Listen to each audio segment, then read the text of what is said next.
लाठी रे पिटी पिटी व्यक्ति को निर्मम हत्या। संबलपुर सदर थाना अंतर्गत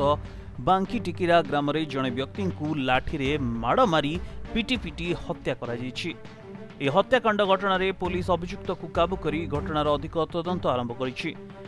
हत्या विषय तो मुझे पूर्व किसी नहीं जानी। आज सकालू मुझे जो मोर छुआ के स्कूल जीवार लगे छाड़ी आसली 9 बजे मुझे छके शुणिली जे ई जगह गोटे आमर बांकी टिकरा न गोटे मर्डर केस हो जहाँकि मर्डर हो से हूँ सत्यनारायण पाणिग्राही टूना मिर्गा मुड़ार इन लोकाल जेन मैंने प्रेजेंट थे से लोक मान कहबार हिसाब से बुझी बोलिक गोटे तमिल लोक मारी से 2 जन तो इन जहाँ शुणबार लगे पाली 2 जन मिसिक इन मद पानी पियापुई करते से काଣା है उभयों भितर झगड़ा हो हत्या होते पारे। इटा मुई कहला आइली मैं जानी ना पाली पूरा भीतर के आइली भीतर के ढुकली बोले देखली बाहर के बाहरी पोली वाला एटा बाहर सन मते मार देला कहीं बुझी बुझी बुझी एटा टुना दादा आ गुटे हमर पिलाटे रसी से मेडिकल रछि आ गुटे रसी से काल ना आसी ताके मेडिकल बताला अमित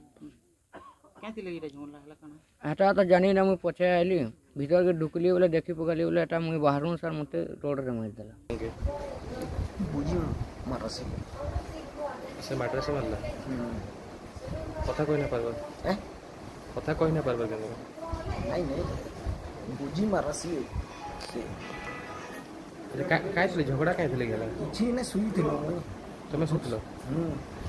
आसुन सब सूचना मुताबक गत राति रे सदर थाना अंतर्गत बांकी टिकिरा रे कोनोसी घटना को नहीं प्रथमे जुक्ति तर्क एवं परे लाठी रे पिटी पिटी सत्यनारायण पाणिग्राही नामक जन व्यक्ति को हत्या करा जायछि। एही घटना रे अन्य 2 जन दिलीप राउत और प्रफुल्ल बादी आहत भी होइछन्ति। तेबे पुलिस हत्याकांडर घटना घटाई फेरार मारुथुवा बेले जे श्रीधर बा बुज्जी नामक अभियुक्त को काबू करछन्ति। अन्य पक्षरे हत्याकांड घटना नहीं सूचना पाइबा परे घटनास्थल में साइंटिफिक टीम सहित पुलिस एसडीपीओ सदर थाना धनुपाली थाना अधिकारी पहुंचते। तेज हत्याकांडर प्रकृत कारण जनापड़ नथिबा बेले गत राति रे बांकी टिकिरा ठारे एक घरोई जगार खियापिया चलथिबा समय कौनसी घटना को नहीं प्रथमे जे श्रीधर और मृत व्यक्ति सत्यनारायण मध्य प्रबल जुक्तितर्क हेबा परे अभियुक्त एक लाठी साहाय्य आक्रमण करिबारु घटनास्थल में ही सत्यनारायण जीवन चल जायतिला। देखो आज सकाळे आमर गोटे इनफर्मेशन आसला आमर सदर आईसी सावित्री बड़ कहूँ गोटे आमर जो बांकी टिकरा रही रासनपुर गोटे गोटे घरे नीरज ओराम बोली नरेश ओराम बोली घरे डेड बॉडी अच्छी पड़ी आज इंजोर्ड होकर पड़ी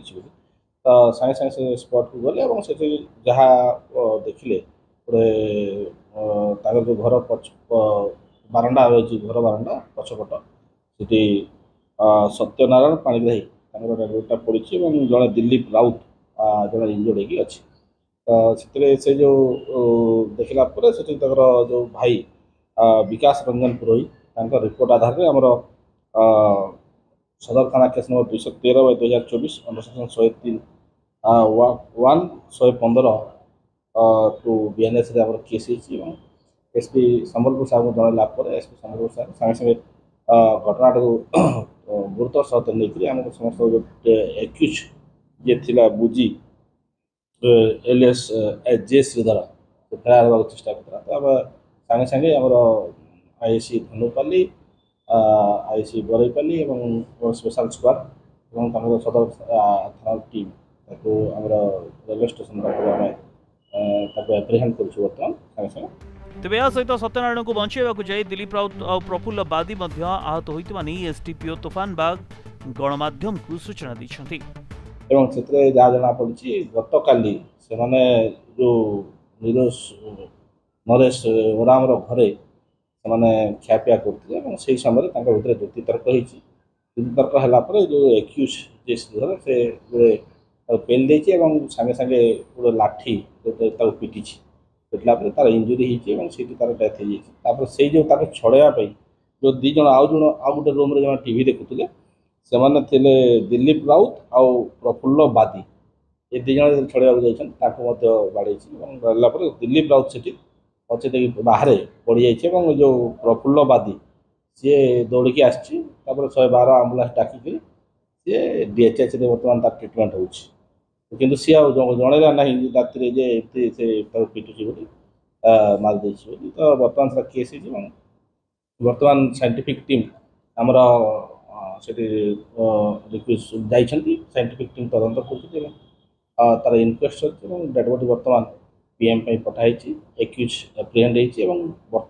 ଫର୍ଦର ଇନଭେଷ୍ଟିଗେସନ୍ ଆମର ଚାଲିଛି ଦେଖନ୍ତୁ ସେଟା ଖିଆପିଆ ତ କରୁଥିଲେ ସେଇଠି ସେ ନିଶ୍ଚିତ ଭାବରେ ସେଟା ତ ଅଛି ତ ଆମେ ଏଇଟା ବର୍ତ୍ତମାନ ତ ଏଇ ପର୍ଯ୍ୟନ୍ତ ଭାବେ ଅଛି ଏବଂ ଇନଭେଷ୍ଟିଗେସନ୍ରେ ଜଣାପଡ଼ିବ ସେମାନେ ଯଦି ମଦ ପିଉଥିଲେ କୋଉଠୁ ଆଣିଥିଲେ କ'ଣ କରିଥିଲେ କାହା ସହିତ ସେମାନେ କାରଣଟା ବର୍ତ୍ତମାନ ପର୍ଯ୍ୟନ୍ତ କାରଣ ତ ଜଣାପଡ଼ିନି କିନ୍ତୁ ଯେତିକି ଜଣାପଡ଼ିଛି ସେଇ ଜାଗାରେ ତାଙ୍କ ଭିତରେ ଯୁକ୍ତିତର୍କ ହେଇଛି ଯୁକ୍ତିତର୍କ ହେଲା ପରେ ସେ ତାକୁ ବାଡ଼ିକି ମାରିଦେଇଛି। ସମ୍ବଲପୁର ମାନସ ସାହୁଙ୍କ ରିपोର୍ଟ, ପ୍ରଦିନ ଟିଭି।